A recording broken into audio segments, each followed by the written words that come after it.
Eu quero falar um pouquinho a respeito, eu quero que você preste bastante atenção, tá bom? Preste atenção aqui. Sobre a cidade de Jericó. Quem já ouviu falar da cidade de Jericó? Né? Quem é crente há mais tempo aí conhece a musiquinha, vem com Josué lutar em Jericó, cocó, não conhece? Então, essa é uma música que a gente cantou muito na igreja na década de 90. E é uma passagem muito marcada, né? A queda das muralhas de Jericó.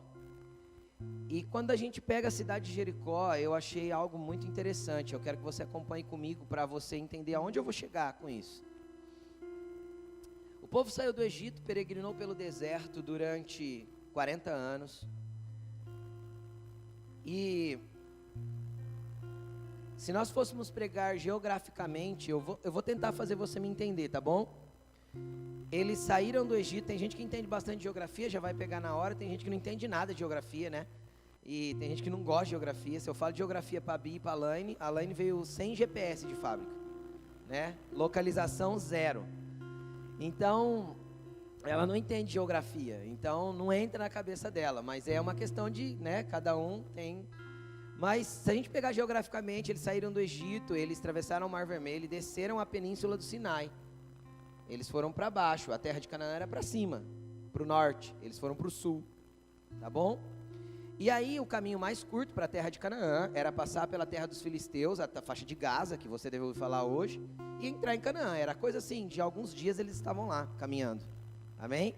No entanto, eles desceram para o sul, para a península do Sinai, para o deserto do Sinai, e depois, ao invés de subirem para Canaã, eles contornaram.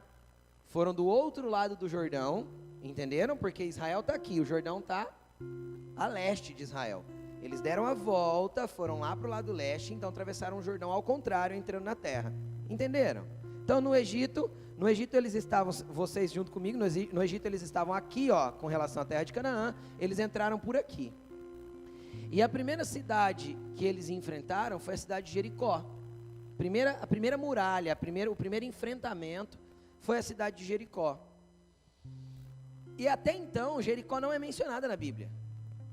Até ali, ó, quando vai acontecer os primeiros embates, que é com Balaão, o povo ali, aquela coisa ali cita Jericó e tal, mas é onde cita, não fala a respeito de ser uma cidade, por exemplo, pecaminosa, cheia de coisas, sabe aquela coisa? Não tem citações, grandes citações sobre Jericó. O que se sabe de Jericó é que ela tinha uma muralha muito fortificada. E segundo as escavações, as muralhas tinham de 7 a 9 metros de espessura, né? Era um tarugo de uma muralha. À frente desse púlpito aqui tem, acho que se eu não me engano, 9 metros ou 10. Então era uma muralha que tinha casas em cima. Raabe, a prostituta que foi salva, morava em cima da muralha. A casa dela era em cima da muralha.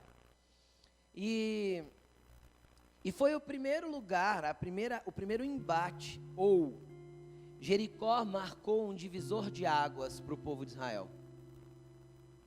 Por quê, pastor? Porque antes de Jericó, eles habitavam peregrinando pelo deserto. Após Jericó, eles tinham uma terra para morar, eles eram donos de Canaã. Quem está entendendo o que eu estou falando? Jericó literalmente foi um marco zero na vida dos israelitas. Estão entendendo? Estão comigo? Uma ação sobrenatural de Deus. E Jericó foi totalmente destruída. Deus não deixou que eles pegassem nem despojos, nem resto de guerra. Era para pôr fogo em tudo e não era para pegar nada. Quem quiser saber mais dessa história, está no começo do livro de Josué.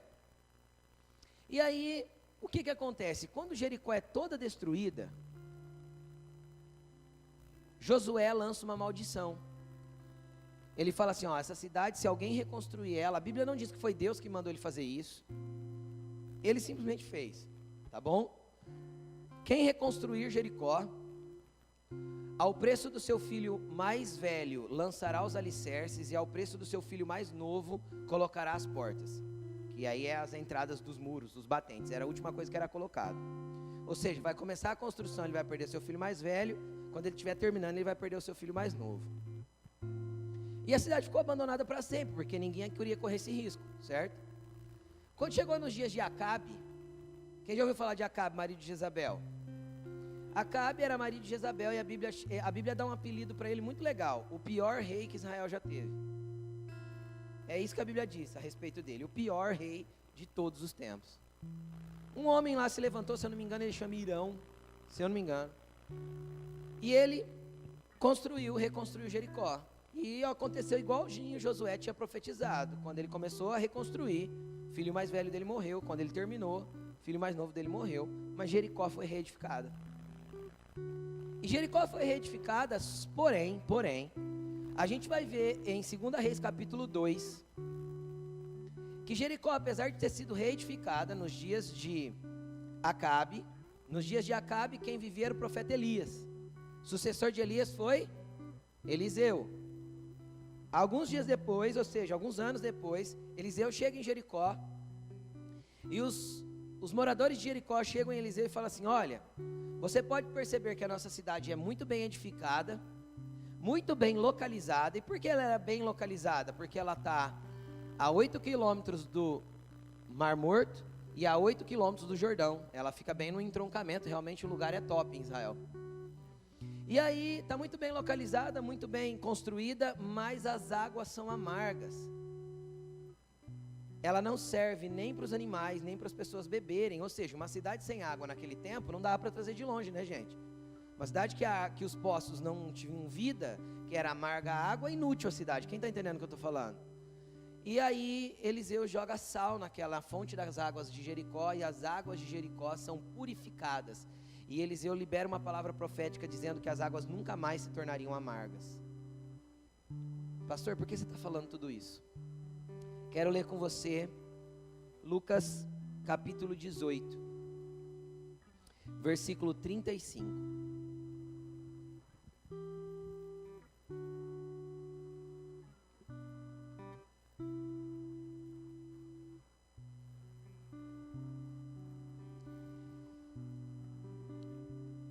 Ao aproximar-se Jesus de Jericó, deixa eu só abrir a definição do dicionário grego sobre a palavra de Jericó. Eu quero que você preste atenção nisso. Jericó, significado do nome Jericó: lugar de fragrância. Explicação do dicionário: notável cidade, onde abundavam bálsamo, mel, cedro,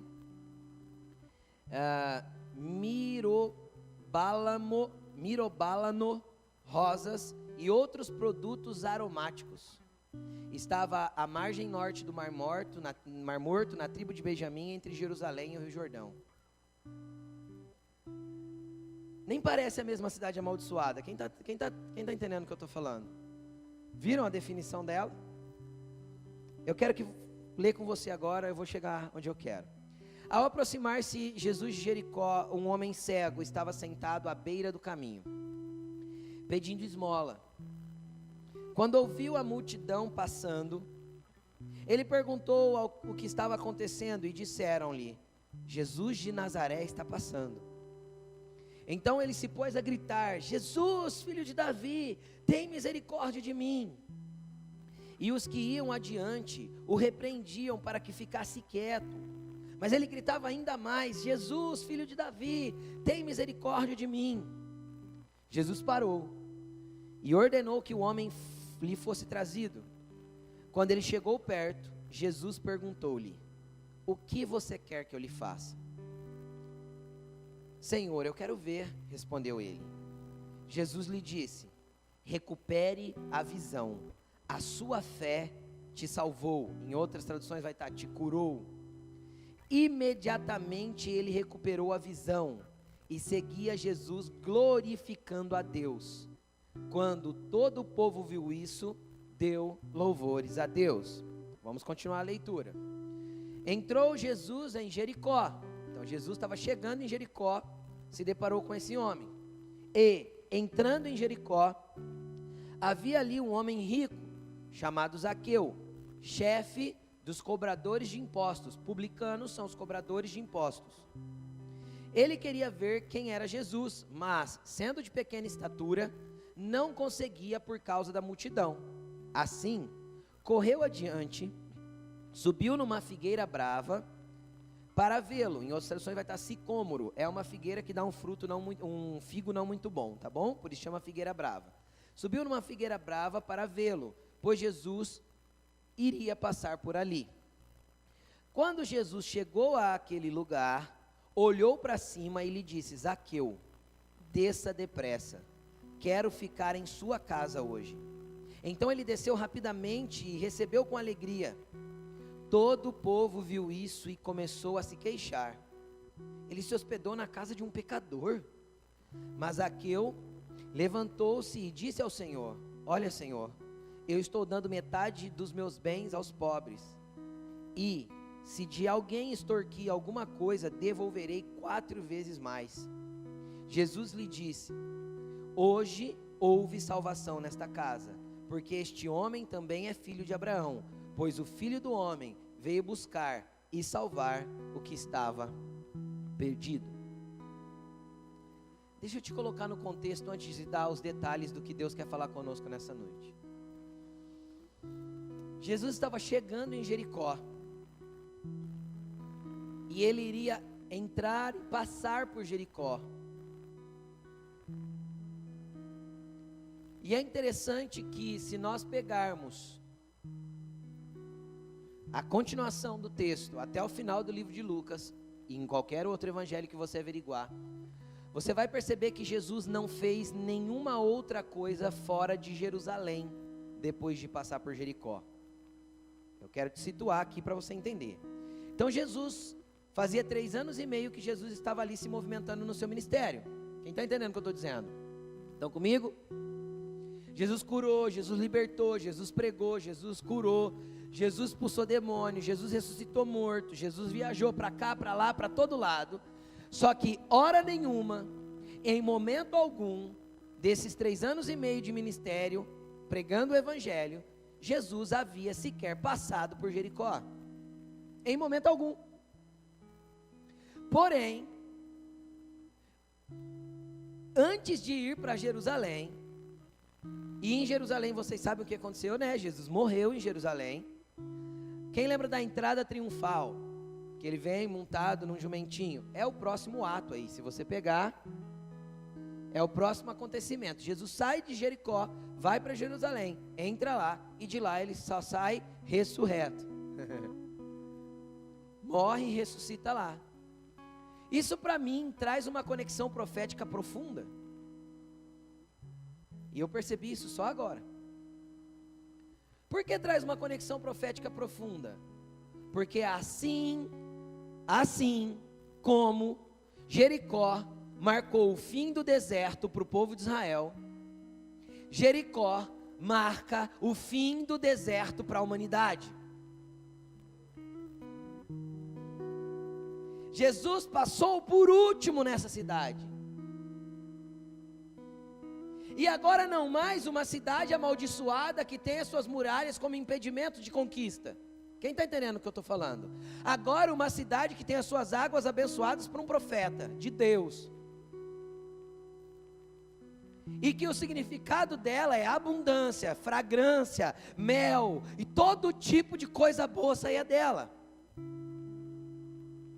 Então Jesus passa por ela mostrando assim: até aqui a humanidade viveu um deserto, mas a hora que eu passar para o Jericó, o próximo ato é um ato de conquista, na onde eu tiro a humanidade de um deserto espiritual e coloco a humanidade num lugar de vida, num lugar de abundância, num lugar de graça, num lugar de bênção. Então a conexão profética dessa passagem é muito profunda. Pode buscar os evangelhos, entra na pesquisa da tua Bíblia eletrônica, escreve assim, Jericó, você vai ver que não tem menção de Jericó antes dessa passagem. Jesus não foi lá.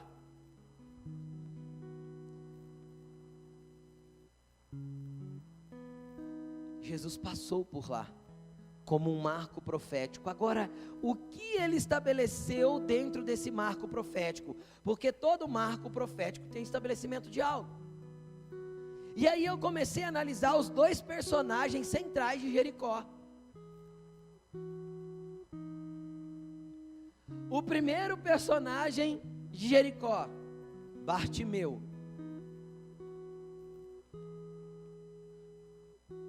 O cego que gritava. Cara, vamos analisar a situação de Bartimeu. Cego, sentado à beira do caminho, Pedinte, pode ler ali. Ele pedia esmolas. Ele era um mendigo, um pedinte. Morava em situação de rua. E era um pedinte sentado na entrada da cidade para tentar conseguir algumas migalhas de algumas pessoas. Além de tudo isso, cego. E de repente ele ouve um barulho, uma multidão, um alvoroço diferente chegando na cidade de Jericó. Então Jericó era cidade próspera, sim ou não? Rica, abastada, sim, mas tinha sua pobreza ali na porta da cidade. Quem está entendendo? Só que quando a caravana de Jesus se depara com a escassez da vida de Bartimeu, escassez física, escassez financeira, a gente vê a situação desse homem e ele tem uma atitude. A multidão está passando e ele pergunta: o que está acontecendo? Ele não via, lembra, gente? E avisam para ele: é Jesus de Nazaré. Cara, sabe o que eu acho lindo em Bartimeu? É que quando ele ouve é Jesus de Nazaré, ele não grita: Jesus de Nazaré, tem misericórdia de mim. Você reparou o que ele grita ou não? Jesus, filho de Davi. Agora, se eu posso te falar, quando uma pessoa reconhece Jesus como filho de Davi, ela está reconhecendo Jesus como Messias. Porque o Messias era o descendente de Davi, então ele era um israelita que estava dizendo: eu sei quem você é. Agora deixa eu te falar, sabia que Jerusalém é chamada cidade do grande rei? O próprio Jesus falou isso. Antes de entrar em Jerusalém, antes de acessar o lugar da conquista do reino de Deus, do estabelecimento do reino de Deus, Jesus passa por essa cidade e marca a vida de um homem pobre, pedinte, cego e que não tinha nada para oferecer para aquela sociedade, de uma maneira geral, abastada. Por que Jesus marca a vida deste homem? Porque ele teve uma atitude em específico. Quando ele entendeu que a salvação, que a cura, que a misericórdia, que o amor estava passando perto dele, ele não ficou calado. Ele gritou, ele clamou.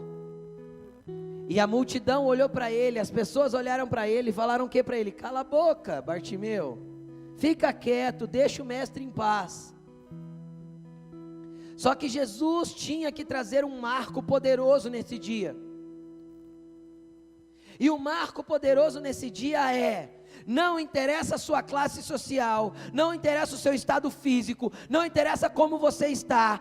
Se ele estiver passando por você, clame, porque ele vai parar para te atender. Não interessa o que você está passando, só clame, grite. As pessoas vão falar: você é louco de buscar em Deus isso, faz alguma coisa diferente, larga a mão desse Deus aí que não está virando nada. Onde está o teu Deus agora? Continue aclamando e reconhecendo quem Ele é, continue clamando e reconhecendo quem Ele é. Ele vai parar para te ouvir. Deixa as pessoas falarem, deixam reclamarem, não tem problema que as suas atitudes estão ficando diferentes, não tem problema que Ele está te transformando. Na verdade, essa é a ação dEle sobre a tua vida. Continue clamando.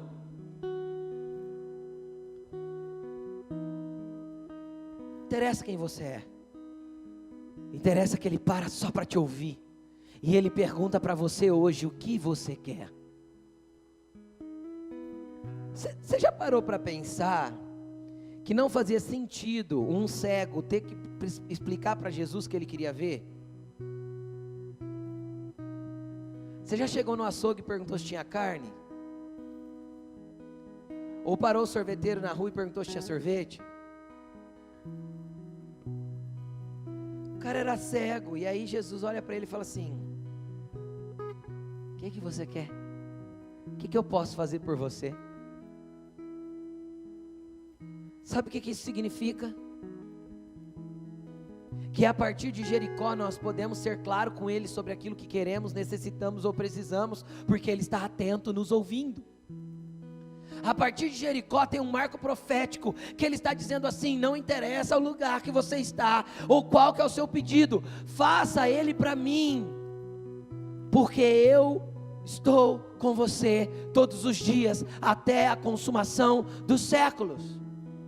Não existe momento em que eu esteja ocupado demais, nem multidão que me aperte demais. Ele sempre estará disponível para te ouvir, e Ele sempre estará atento, com os ouvidos atentos à oração do seu povo, à oração daqueles que clamam, à oração daqueles que reconhecem quem Ele é. E aí a frase que Ele fala para Bartimeu é: a tua fé te salvou. Tá, mas Ele não parou aí, Ele entra em Jericó, e quando Ele entra em Jericó, tem um outro personagem. Agora nós mudamos o perfil cultural, sociocultural completo da coisa. Agora a gente encontra um homem rico, entre os mais ricos da cidade, funcionário do império, chefe de todos os cobradores de impostos, um homem extremamente influente na sua cidade,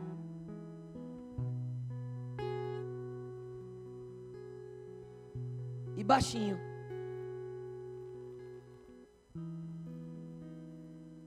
E aí a Bíblia diz que Jesus entra com aquela multidão, uma multidão que agora louvava a Deus, não é isso que estava escrito?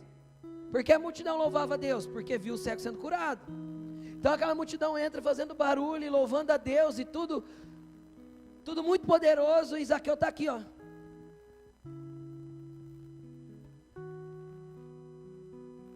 Tentando ver quem era Jesus, porque Jesus nunca tinha ido a Jericó. Quem está entendendo o que eu estou falando? Ele tinha ouvido falar, a fama de Jesus tinha corrido, mas ele está lá pulando, tentando enxergar Jesus. Cara, eu fico imaginando os ricos dos nossos dias, e eu não é diferente dos ricos daquele tempo, porque rico orgulhoso sempre foi rico orgulhoso, sim ou não? E pessoa pobre e simples sempre foi pobre e simples, e humilde. Assim como tem rico humilde, tem pobre orgulhoso também. Tem pobre que não ia gritar por Jesus nunca. Quem está entendendo o que eu estou falando? Porque é orgulhoso demais para isso. Cara, sabe o que eu vejo em Zaqueu? Uma humildade muito grande. Ele corre à frente da multidão. Cara, e ele sobe numa árvore para poder ver quem Jesus era. O desejo de ver Jesus era tão grande que ele não se importa com o status, com a condição social, com a grana que ele tinha, com qualquer coisa que pudessem dizer a respeito dele. Você entende? Eu fico imaginando os outros ricos exibidos, amigo dele, falando assim: ó, Zaqueu, mano, subindo na árvore. Você acha? Para que isso? A influência que ele tem, pede para um sacerdote aí chegar nesse Jesus aí, e convidar ele para alguma coisa, para uma comida na casa dele, alguma coisa. Para que subir na árvore para ver o homem? Quem entende o que eu estou falando? Mas Zaqueu não se importou com isso. O que os seus funcionários iriam pensar, o que os seus amigos ricos iriam pensar, o que a sua posição social o que ia acontecer com a sua posição social, porque ele estava trepando numa árvore para ver por cima, porque era pequenininho e não conseguia chegar onde Jesus estava. Cara, quando Jesus vai passando por debaixo da figueira, Jesus tem a mesma atitude que ele tem com o pedinte lá da porta. Jesus para. Jesus para, olha para cima e fala: Zaqueu, desce. Eu vou me hospedar na sua casa hoje. Aí o povo que estava glorificando a Deus, dá tela azul, trava. Sabe igual o teu celular, quando você aperta um monte de coisa ao mesmo tempo, ele trava? Travou tudo. Por quê? Porque está até agora, o homem agora vai comer na casa do pecador. Isso era infâmia. Isso não existia. Um homem santo, que acabou de curar um cego, comer na casa de um cobrador de imposto. O cobrador de imposto era detestado pelos judeus. Por quê? Porque era um judeu que trabalhava para o Império Romano para oprimir o povo judeu para arrancar dinheiro deles. Entenderam ou não? Eles eram odiados. Agora, o chefe dos cobradores de imposto era o odiado dos odiados pelo povo em geral. E aí, a hora que Jesus fala que vai para a casa dele, o povo fez assim, ué? Como assim? Ele vai comer na casa dos pecadores? Ele vai dormir na casa de Zaqueu? Não. O Deus que eu conheço não se hospedaria na casa de Zaqueu. Quem já ouviu essa frase? O Deus que eu conheço não se mistura com esse tipo de coisa. Às vezes você conhece uma religião e não Deus. Às vezes a tua religião está te falando que Deus não se mistura com certas coisas e você está muito enganado, porque Deus não se mistura com coisas, Deus se mistura com pessoas. E quando Ele quer fazer alguma coisa na vida das pessoas, não interessa o lugar. Deus não se limita a paredes, não se limita a templos, não se limita a estrutura religiosa ou a qualquer convicção filosófica. Deus se limita a 2 tipos de pessoas dentro de um marco profético que eu vejo aqui: o que clama e o que é humilde o suficiente para buscá-lo. O que clama e é humilde o suficiente para reconhecer quem Ele é e clamar por Ele. O que deixa de lado o rico que deixa de lado o seu status para se render à sua presença. E o pobre que mesmo que saiba que não tem muito direito na sociedade, clama por um Deus que para ouvi-lo. Ele não faz acepção de pessoas. Para Ele a tua roupa não importa, que carro que você anda não interessa, quantas casas que você tem, menos ainda.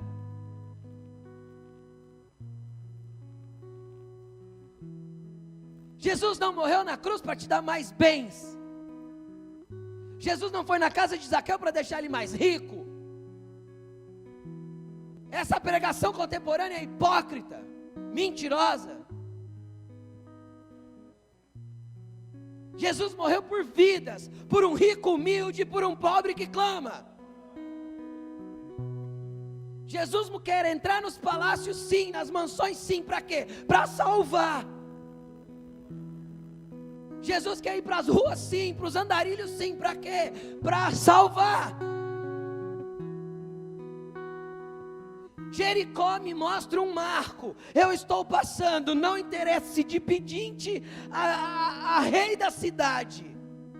Hoje chega salvação a esta humanidade. Hoje chega salvação a esta vida. Hoje chega salvação a esta casa. Deus veio para salvar os homens. Jesus passou por Jericó para mostrar como Ele salvaria. Jericó foi um marco profético. Após ali ele entra na cidade do grande rei, louvado e adorado por todos, e cumpre o que ele tem que cumprir, dizendo assim: olha, eu passei por lá e dividi um tempo, agora não mais o deserto do pecado, agora eu salvo através do arrependimento, da humildade, do clamor, e eu vim para resgatar vidas, para trazer salvação para a humanidade. Não importa e não interessa quanto você tem para dar, porque a maior oferta é a da viúva pobre e ainda continua sendo.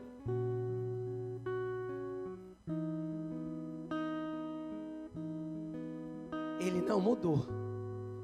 Quem mudou somos nós. Nós mudamos e deixamos de entender essas coisas. Nós mudamos e começamos a classificar as pessoas pelos rótulos que o mundo coloca.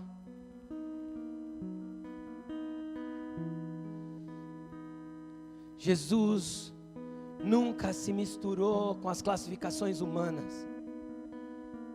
Jesus não era saduceu, não era fariseu, não era essênio, não era nenhum tipo de, não estava ligado a nenhum tipo de partido político. Jesus não era de direita e nem de esquerda. Jesus era do reino dos céus, e o reino dos céus está dizendo para esta geração: está chegando uma onda de salvação, e são os filhos do reino que vão propagar do mendigo aos palácios, que ele vive, ele cura, ele transforma, ele muda, ele ainda tira a cegueira, e ele ainda veste o maltrapilho.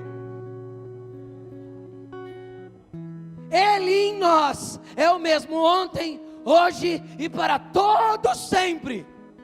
Ele em nós, esperança da glória.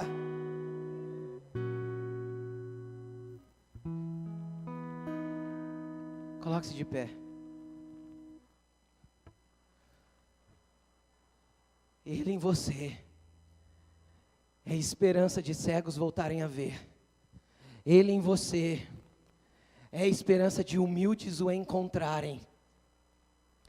Ele em você, Ele em mim, Ele em nós pode mudar a história de Rio Preto e das cidades vizinhas.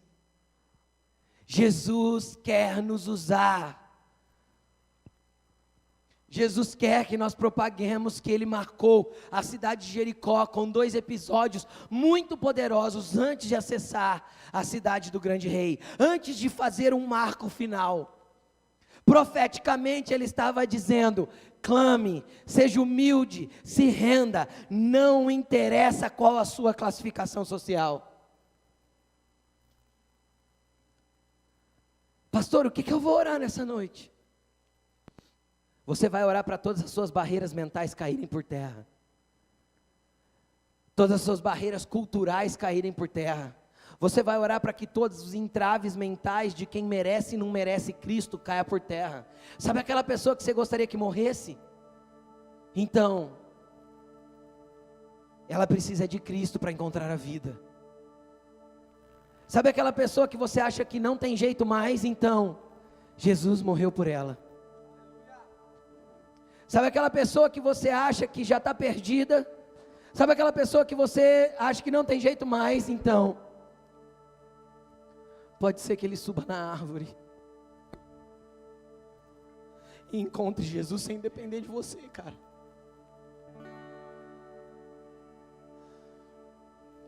Quem sabe você não é a multidão que está mandando o Bartimeu calar a boca? Quem sabe você não é da multidão que está criticando porque Jesus está salvando em lugares que você acha que foge ao padrão natural aí da tua religião? Quem sabe você não é o que está falando, onde já se viu Jesus usar esse tipo de gente? Se você encontrasse Jesus, você falaria o mesmo dos discípulos dele. Que Jesus expanda teu entendimento e tua visão. O céu não está perdendo. Não, eu não acredito que está indo mais gente para o inferno do que para a eternidade com Jesus. Mesmo com a morosidade e a obesidade mórbida da igreja.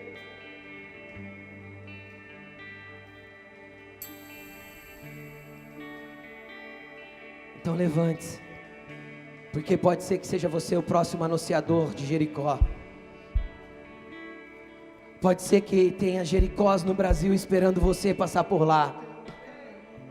Pode ser que tenha um monte de Jericó no mundo esperando você passar por lá, antes de você passar um deserto, depois que você passou vida.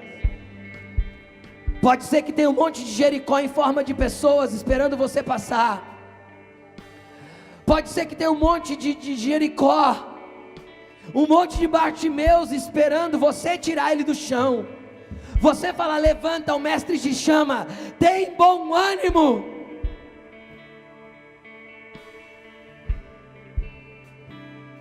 Quem sabe tem um monte de Zaqueu esperando você fazer a escadinha para ele subir na árvore, dar o ombro para ele encontrar Jesus. Quem sabe tem um monte de Zaqueu falando assim, ó, você que está esperando você dizer, vem cá, eu te ajudo a subir na figueira, só encontra o mestre. Encontra, porque tem salvação na tua casa para chegar. Desperta a tua mente. Tem pessoas morrendo na tua vizinhança, tem gente morrendo no teu trabalho, sem conhecer o Altíssimo, sem conhecer o poder de Deus, sem sair do deserto.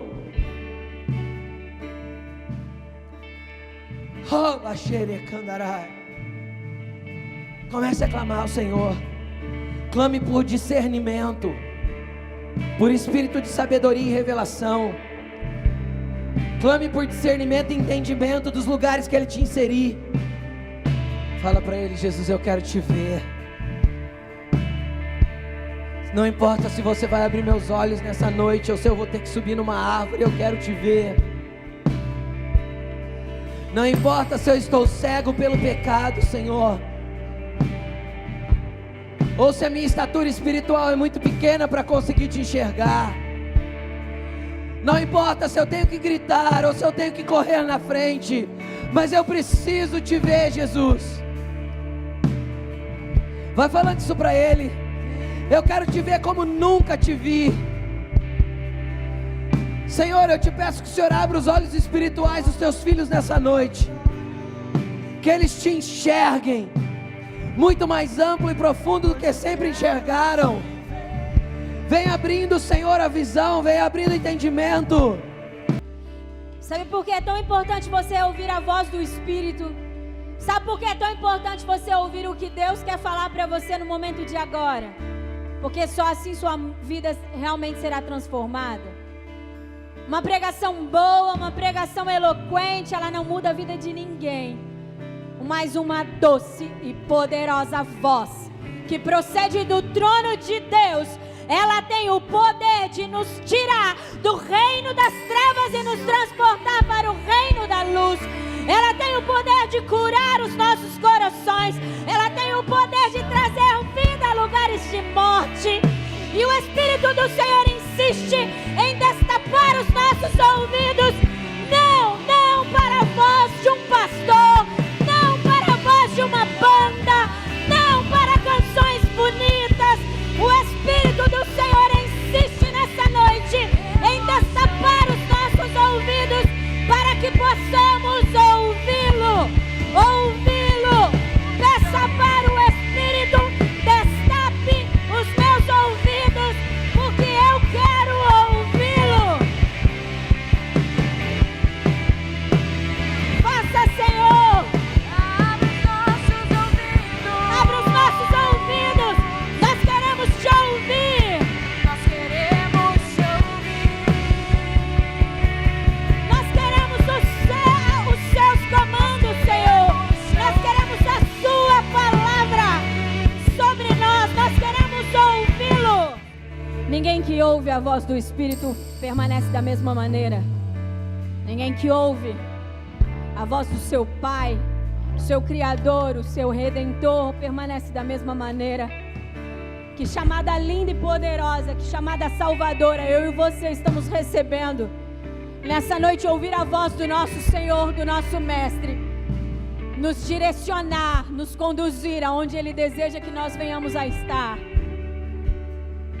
Busque a voz do Senhor. Essa geração da qual nós pertencemos, ela busca por muitas vozes. Ela busca pela voz do famoso. Ela busca por vozes que estão cada vez fazendo com que ela se perca da verdadeira voz. Há uma voz, e apenas uma voz, e ela é única,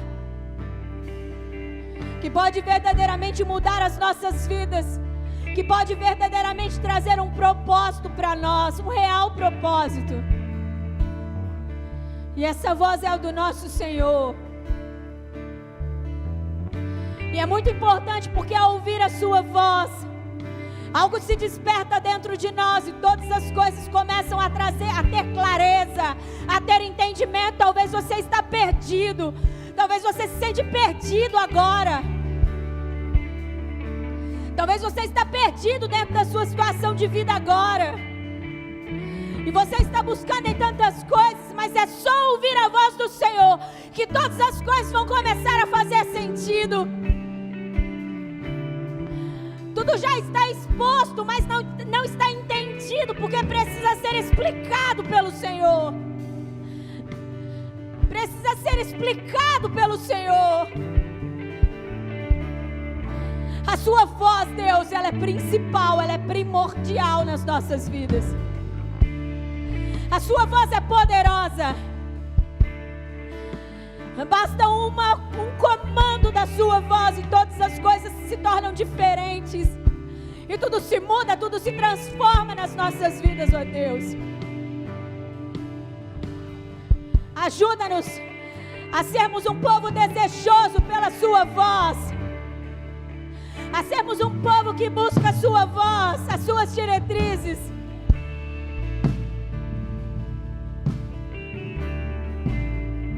Senhor, traz saúde para a nossa audição. Traz saúde para os nossos ouvidos, ó Deus. Você pode pedir por isso. Eu não canso de me dizer que é uma das principais ferramentas do Espírito que nós precisamos usar nos últimos dias, nos últimos tempos que estamos vivendo, é o discernimento. Fala para o Espírito, traz saúde aos meus ouvidos. Nós ouvimos muitas coisas ruins que têm deixado os nossos ouvidos doentes, dormentes, despercebidos. Traz saúde aos nossos ouvidos, Senhor.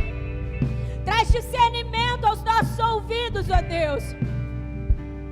Porque nós precisamos de saúde e de discernimento à nossa audição, Senhor, para que não venhamos a ser enganados, mas venhamos cumprir o bom e poderoso propósito do Senhor para as nossas vidas, ó Deus. Nós queremos isso, Senhor, ajuda-nos nisso, Espírito do Senhor. Não adianta nós sairmos daqui hoje, clamarmos aqui, Senhor, eu quero te ouvir. E é possível ouvi-lo. Ele fala, ele comunica, ele ensina, ele instrui.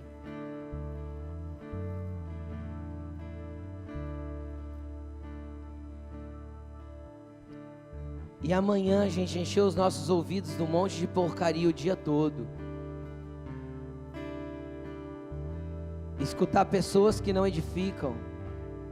Escutar notícias que só falam de morte. Escutar músicas que só falam porcarias, que mexem com as suas emoções e sentimentos e te levam para lugares no passado que te causam dor e angústia. Com letras pornográficas. Ver vídeos que trazem conteúdo promíscuo. Deixa eu te explicar uma coisa. Os sentidos espirituais, eles funcionam sempre desde que conectados com o ambiente espiritual, desde que conectados com o Espírito de Deus. O Espírito milita contra a carne e a carne contra o Espírito, é isso que a Bíblia ensina. Enquanto nós alimentarmos aquilo que é da carne, mais fortalecida estará a nossa carne e menos sensível o nosso Espírito. Mas quanto mais nós nos alimentamos das coisas do Espírito, mais fortalecido está o nosso Espírito e mais mortificada está a nossa carne. Então, obviamente, os teus sentidos espirituais, o teu olfato espiritual, a tua audição espiritual, o teu tato espiritual, os seus olhos espirituais estarão conectados com aquilo que é espiritual, e você terá sensibilidade e entendimento para perceber os Zaqueus e os Bartimeus dessa terra.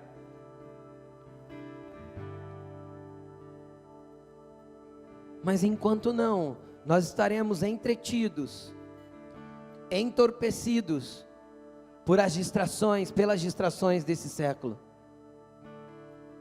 O Senhor te chama de um lugar de distraído para um lugar de conectado. O Senhor quer te tirar de um lugar de deserto para um lugar de vida. O Senhor quer colocar no teu caminho os Bartimeus e os Zaqueus, para que você os enxergue, mesmo fora do ângulo de vista. Jesus enxergou ele em cima da árvore. Jesus enxergou o outro jogado no canto da estrada. Nós estamos cercados de Bartimeus e de Zaqueus. Só que o nosso entorpecimento com as coisas dessa terra, o nosso entretenimento com as coisas dessa terra, nos deixam adormecidos para aquilo que o Espírito quer fazer através das nossas vidas. Abra os seus ouvidos para ouvir. Fale como Samuel: eis-me aqui, Senhor, o teu servo hoje. Ouve. Levanta amanhã de manhã e fala assim: Jesus, o que nós vamos fazer juntos hoje? Levanta amanhã de manhã e diz: bom dia, Espírito Santo. Como podemos mudar um Bartimeu ou um Zaqueu hoje? Como eu posso dar continuidade ao marco de Jericó hoje? Então levanta suas mãos para o alto. E eu não vou te conduzir numa oração porque ela precisa ser sua. Mas faz um voto com Jesus de estar mais atento e mais sensível com as mazelas humanas e com os Bartimeus e os Zaqueus que cruzam o teu caminho. Fala para o Senhor: Senhor, me mostra o que está escondido no meio da multidão, o que está jogado na beira da calçada. Me mostra o que está escondido em cima da árvore. Me mostra aqueles, Senhor, que as pessoas não estão vendo, mas que o Senhor está enxergando, porque encontra um coração que clama e um coração humilde, disposto a ser transformado.